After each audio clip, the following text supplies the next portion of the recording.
सुप्रभात छात्रों। हम कितने प्रश्न करूं इस खंडकाव्य के बारे में चर्चा कर रहे हैं और अंतिम हिस्सा जो है पृथ्वी प्रवेश, इसमें यहाँ तक हम आ चुके थे। कुछ कुछ क्षण ही वह सुख था, तंद्रा टूटी वे लौटे, वही ही तिनकों की कुटिया, वे ही तृष्ण द्वार बरोठे। यानी यह जो है सीता यानी क्या कहती है कि यानी अपने गुरुवर्य जो है उनसे कहती है कि यानी मेरी जाने की इच्छा नहीं है। तब गुरुवर्य क्रोध से कहते हैं ये निर्णय तुम्हारा है, मैं कुछ ही यानी उसमें व्यत्यय डालने वाला नहीं हूँ, लेकिन मैंने वचन दिया है कि मैं सीता को लेकर जरूर आ जाऊंगा और तुम्हें न्याय दे दूंगा। तो वह यानी उसी समय में सोचती रहती है। खगमुख कर उठे उपक्रम, अपनी दैनिक धनी गति का, दिन उगता शीघ्र विजन में, उतनी जल्द दिन ढलता। यानी जैसे प्रातः काल होता है तब खग मृग जो पंछी जो है वो जाग जाते, उनका उपक्रम शुरू हो जाता है और दिन भी शीघ्रता से ऊपर आ जाता है और उतनी जल्दी से भी वह ढल जाता है। निर्णय से पूर्व घड़ी वह चलने के आई जल्दी, मुनि श्रेष्ठ पुकार रहे थे, मैं अवश्य भाव से चल दी। यानी मुनिवर ने कहा था कि मैंने उसे वचन दिया है मैं सीता को लेकर आऊंगा, लेकिन तुमने तो यानी तुम्हारा जो निर्णय सही होगा वह भी मुझे स्वीकार है। वह कहते हैं वह मुनिवर श्रेष्ठ जो है तो वह वाल्मीकि ऋषि उन्हें पुकार रहे हैं।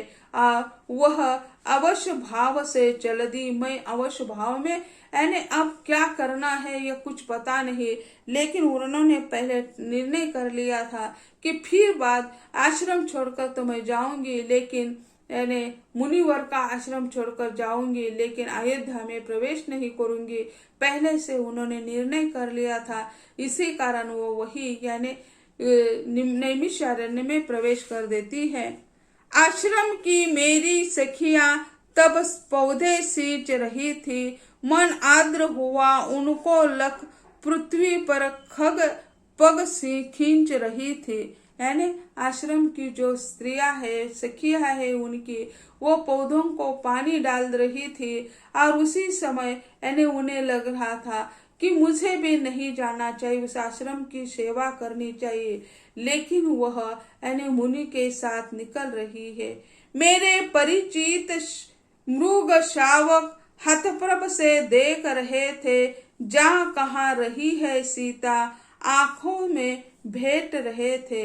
यानी उनके जो खग यानी मृग शावक जो है वो हतप्रभ हो गए थे।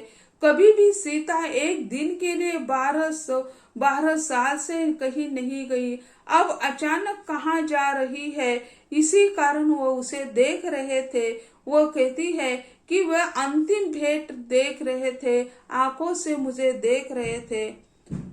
वह यज्ञ भूमि आ पहुंची, उमड़ा था ज्वार प्रजा का, योगी ज्ञानी और कर्मठ लोगों का पार नहीं था। यज्ञ भूमि में वह पहुंच गई, उसी समय प्रजा सभी में इतना ज्वार उमड़ गया, इतना कि सीता का जय जयकार होने लगा। सभी लोगों को बहुत खुशी थी, सभी सुखी आनंदित थे, लेकिन सीता अंदर ही अंदर बहुत दुखी थी कि जिन लोगों ने उसे अपने राज्य से निकाल दिया उन लोगों के पास फिर जाना ये उनके लिए बहुत दुख की बात है। इसी कारण सीता बहुत दुखी थी, बाकी सब यानी बहुत सुखी थे। तो उन्होंने उल्लेख कर दिया है कि योगी ज्ञानी और कर्मठ लोगों का पार नहीं था।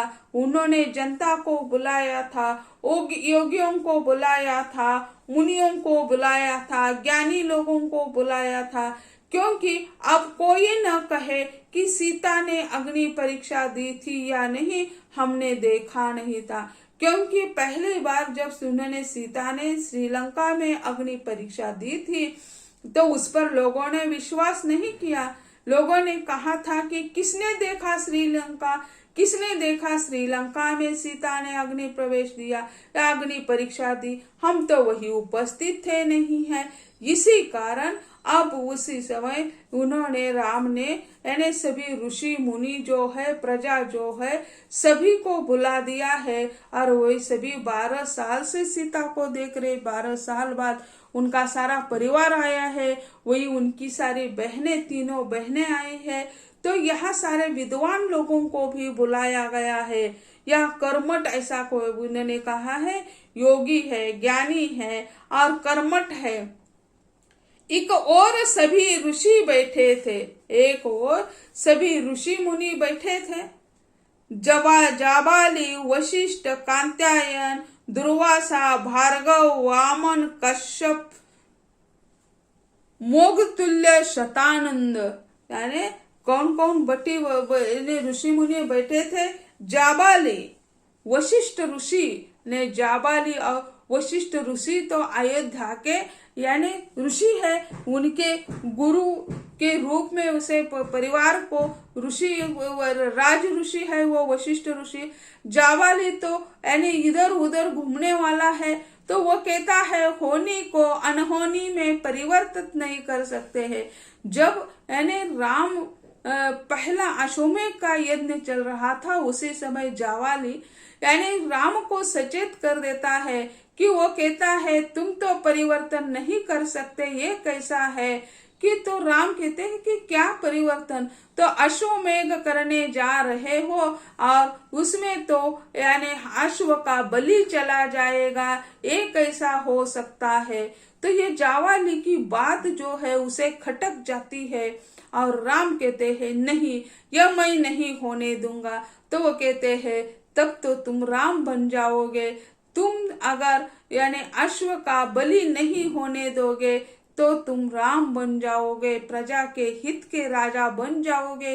और उसी तरह राम ने भी कर दिया कि हम अश्व का बलि नहीं दे देंगे, तभी ही हम अश्वमेध यज्ञ कर देगा। और वही प्रतीक के रूप में उन्होंने अपने माँ से कहा, अपने सारे अलंकार निकाल दिए और उससे उन्होंने कहा कि यह इसे सोने का यानी क्या भर दिए, अश्व बना दीजिए। वो मूर्ति जो है सोने की, अश्व की, वो उसमें क्या हो जाती है, चली जाती है, अग्नि में समर्पित की जाती है। और बाद में वह सोना जो है यानी जनता को दान के रूप में बांट दिया जाए। तो इसी कारण जैसे प्रतीक के रूप में पहले अश्वमेध में यानी अश्व का, सोने का अश्व बनाकर अर्पण कर दिया था, उसी तरह आज इस अश्वमेध में यानी इन्हें सीता उनके साथ नहीं है, इसी कारण सीता की स्वर्ण मूर्ति बनाकर यानी उनके वाम मार्ग में रखा है। और यह मार्ग जो है यह सीता के पिता ऋषि मुनि जो है उन्होंने बताया दिया था, क्योंकि राम अश्वमेध करने के लिए तैयार नहीं थे। उसी समय सीता के पिता जनक जो है वो उन्हें पर्याय बताते, बाकी सारे लोग उन्हें पर्याय बता देते, दूसरा विवाह कर दीजिए, ये कर दीजिए।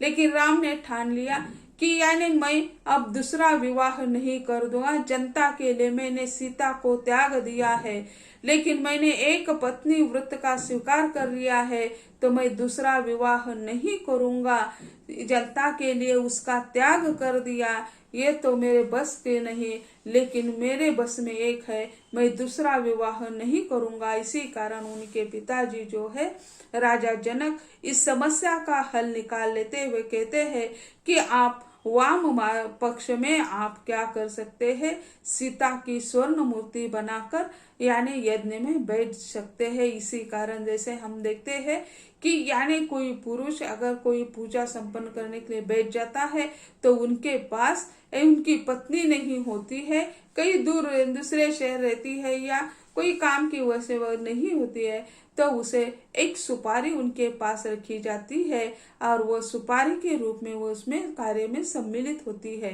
तो ऐसे ही यानी वाली जो है यानी जाबाली ने राम को अश्वमेध में अश्व यानी का बलि न देने की बात कही थी, वही से प्रारंभ हो जाता है। वशिष्ठ ऋषि जो है उनके यानी राजगुरु जो है कात्यायनी ऋषि आए हैं, दुर्वासा ऋषि आए हैं, भार्गव ऋषि आए हैं, वामन ऋषि, यानी सारे ऋषि भी यहीं पे आ चुके हैं।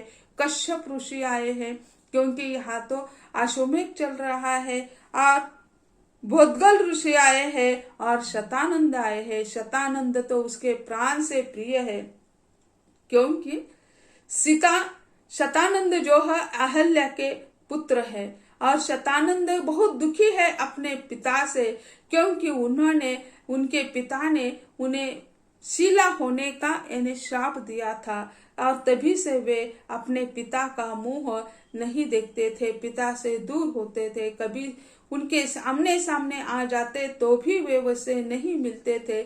लेकिन सीता ने एक बार उन्हें ये कहा था कि यानी तुम्हारी पिता माता तुम्हें जल्द मिल जाएगी। एक प्रसंग है कि यानी राम तारका का वध करने के लिए गए थे, तो उसी समय यानी जनक के पास जनक के कई सैनिक उसके वही पहुंच गए थे उन्हें सहायता करने के लिए। तो राक्षसों का वध वहीं पे हो रहा था।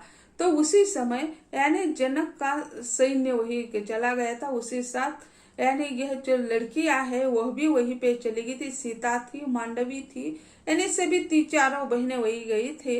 और उसी समय यानी उन्हें पता चला था कि यानी सीता ये जब यहाँ राक्षसों का वध हो जाएगा, उसके बाद राम को यानी एक विशेष कार्य के लिए जाना है कि यानी अहल्या का उद्धार करने के लिए। तो यह बात उन्हें पता चली, शतानंद की माँ है, तो वह वापस जाने के बाद कहती है कि शतानंद जी तुम्हारी माँ जल्द ही तुम्हें मिलेगी। तो वो कहते हैं कैसे, तुम्हें कैसे पता चला? तो वो बताती है कि हम यानी अयोध्या के जो पुत्र यानी जहाँ आए थे कि जहाँ राक्षसों का वध करने के लिए वही हम गए थे, तो वही हम वहाँ के मुनि जो है वशिष्ठ ऋषि या बाकी जो ऋषि है उससे मेरी मुलाकात हो गई। और अगला पड़ाव क्या है, तो उसे यानी अहल्या का उद्धार करना है और तुम्हारी माँ तुम्हें जल्दी मिल जाएगी। तो उसी समय शतानंद इतने बड़े होते हुए भी उसे प्रणाम करते और कहते हैं तुम दूरदृष्टि हो, इतना ज्ञान मेरे पास होते हुए भी मैं यह नहीं देख सका कि मेरी माँ का उद्धार होने वाला है। और उसी समय वे यानी अपने माँ के समाधि के पास यानी तुरंत पहुंच जाते हैं। और उसी समय विश्वामित्र राम और लक्ष्मण को लेकर वही पहुंच गए थे, और उसी समय उन्हें अहल्या का उद्धार हो जाता है, तब उन्हें बहुत आनंद हो जाता है। तो ये शतानंद जी भी यहाँ पहुंच गए हैं, लेकिन सीता यानी उसके प्रति देखकर सिर्फ उन्हें प्रणाम कर देती है। वह उनकी कोई है यह वह दिखाती नहीं है, सभी को वह प्रणाम करती है उसके, लेकिन सिर्फ आंखें उठाकर नहीं, आंखें झुकाकर वह प्रणाम करती है, आंखें उठाकर वह किसी को भी देखती नहीं है। सब प्रस्तर से बैठे थे, कोई न पलक चंचल था, पर मेरी लज्जा अवस्था का भान न मुझको कम था। यानी लज्जा से लज थी, क्योंकि ऐसे समाज के सामने कैसे वह जाए। कोई यानी जाबाली ने विरोध नहीं किया था, वशिष्ठ ऋषि, कात्यायन, दुर्वासा, भार्गव, वामन, कश्यप, यानी किसी ने भी यानी जब उसी समय यानी किसी को पता नहीं था कि यानी को सीता का निर्वासन होने वाला है। सिर्फ यानी राम को और वाल्मीकि ऋषि को पता था। वाल्मीकि ऋषि को कई दिन पहले उन्हें दुस्वप्न आया था, राम को भी दुस्वप्न आया था। राम ने यानी उनके जो वशिष्ठ ऋषि जो है उनसे इसके बारे में बात की थी, और उसका प्रमाण देखने के लिए वाल्मीकि ऋषि स्वयं यानी उनके यहाँ उनके दरबार चले गए थे। और उसी समय उन्हें सीता एक सन्यासिनी की तरह दिखाई देती है और तुरंत वहीं से वे निकल जाते और कहते हैं, हे भगवान, ये तुमने क्या कर दिया। मैंने तो रामायण पूरा कर दिया था, लेकिन अब मुझे फिर उसे दोहराना पड़ेगा। इसी कारण यानी सीता का जब निर्वासन होता है उसके बाद उन्होंने उत्तर रामचरितमानस या उत्तर रामायण लिखा। तो ऐसे यानी सीता के बारे में हम चर्चा करें, आज यही कहते हैं। धन्यवाद।